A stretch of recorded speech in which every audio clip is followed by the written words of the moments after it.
आज के समय में लोगों के अंदर से इंसानियत खत्म होती जा रही है। उन्हें लगता ही नहीं है कि सच क्या है, हकीकत क्या है, क्या गलत है, क्या सही है। बस उन्हें अपना फायदा देखना होता है। कहानियां आजकल बहुत आती है, लेकिन ऐसी बहुत कम मिलती है जिसमें कि इंसान को यह विश्वास दिला दे कि अदर किसी इंसान पे भरोसा नहीं करना चाहिए। क्या दोस्ती करना इतना खराब हो सकता है? क्या किसी की हेल्प करना, किसी से दोस्ती करना उसकी जान ले सकती है? क्या आपका मेंटली चैलेंज्ड होना, एक मेंटली डिसेबल्ड पर्सन होना आपकी मौत का कारण बन सकता है? या सिंपल कहिए कि आपकी मासूमियत आपकी मौत का कारण बन गई? ये जरूरी तो नहीं कि लोगों की बस सोच ऐसी हो, लेकिन बदलते हुए समय के कारण लोग जिस तरह से बदल रहे हैं उन्हें समझना बहुत ही मुश्किल हो गया, क्योंकि आजकल लोगों के फेस पर होता कुछ है और एक्चुअली लोग होते कुछ और है।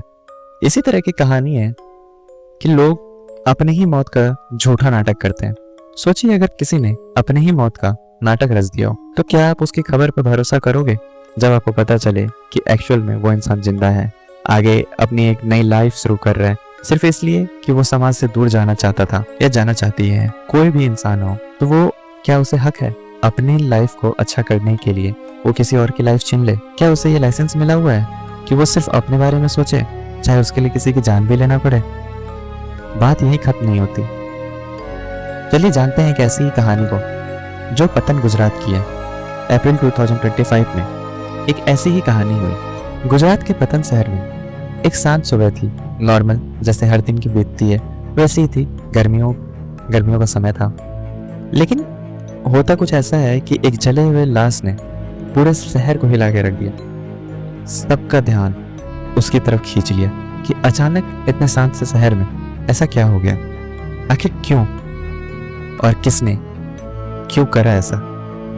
ये लोगों के अंदर क्यूरियोसिटी पैदा करती है। हुआ यूं कि पतन के पास एक जंगल में एक आदमी की पूरी तरह से जली हुई लाश मिलती है।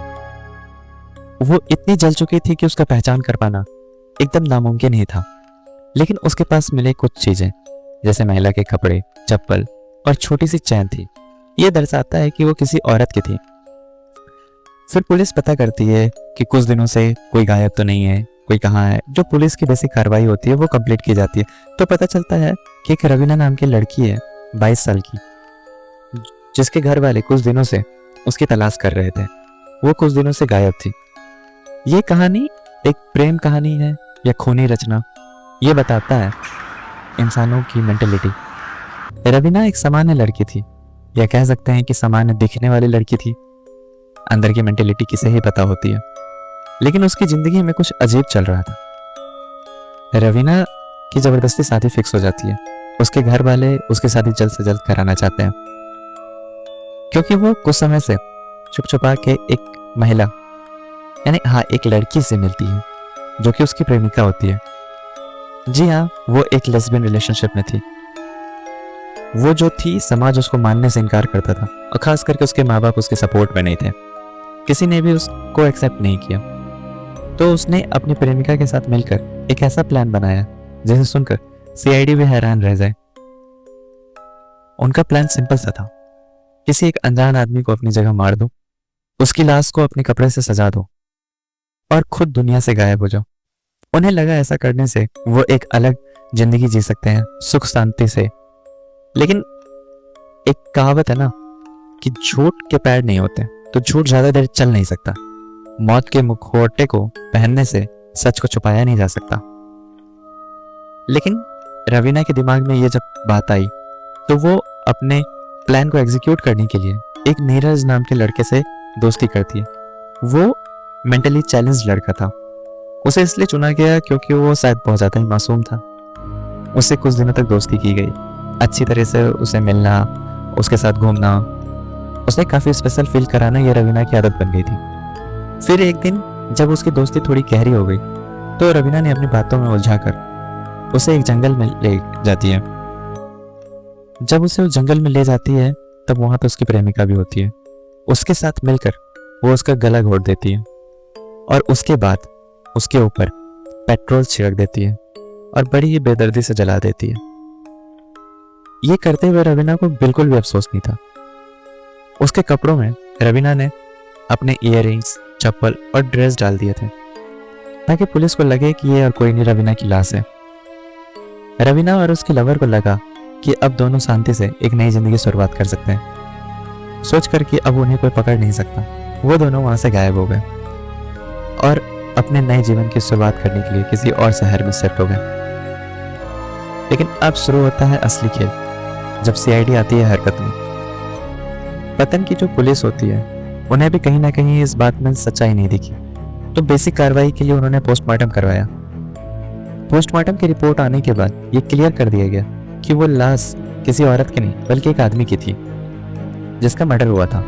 फिर पता चलता है कि हाँ, वो एक नीरज नाम का लड़का था जो मेंटली चैलेंज था। कुछ दिनों से रवीना का उससे मिलना जुलना था, लेकिन बेचारे को भी क्या पता कि उसकी दोस्ती उसे मौत तक पहुंचा देगी। फिर पुलिस का शुरू होता है अपने कार्रवाई करने का तरीका, मोबाइल रिकॉर्ड्स खोजना, सीसीटीवी फुटेज और डिजिटल ट्रेल्स के एनालिसिस। और काफ़ी जद्दोजहद के बाद पुलिस को ये नज़र आता है और समझ में भी आता है कि ये जो कहानी बनाया गया था वो पूरी तरीके से झूठ है। तो ये साबित कर रहा था कि रवीना कहीं ना कहीं जिंदा है, लेकिन ये 50-50 था। लेकिन जब रिकॉर्ड्स को चेक किया गया, सीसीटीवी फुटेज आए और सारे जो प्रूफ्स थे उनको एनालाइज किया गया, तो ये साबित होता है कि रवीना जिंदा थी। वो और उसकी लवर दोनों ने प्लान बनाया था कि किसी एक अनजान की लाश से अपनी मौत का नाटक रच दिया जाए। उसके बाद वो दोनों एक आराम से अपनी जिंदगी खुशहाल जी सके। लेकिन पुलिस ने कड़ी मेहनत और खोजबीन के बाद 10 दिन के बाद लगभग उन्हें अरेस्ट कर लिया और वो किसी एक अलग शहर में एक नए नाम, नई जिंदगी की शुरुआत कर रहे थे, नए आइडेंटिटी के साथ। जब उन्हें पकड़ा गया तो उनके चेहरे पर थोड़ी सी भी शर्म नहीं थी, बल्कि खुशी थी, जैसे मानो कि वो अपनी जीत का जश्न मना रहे हो।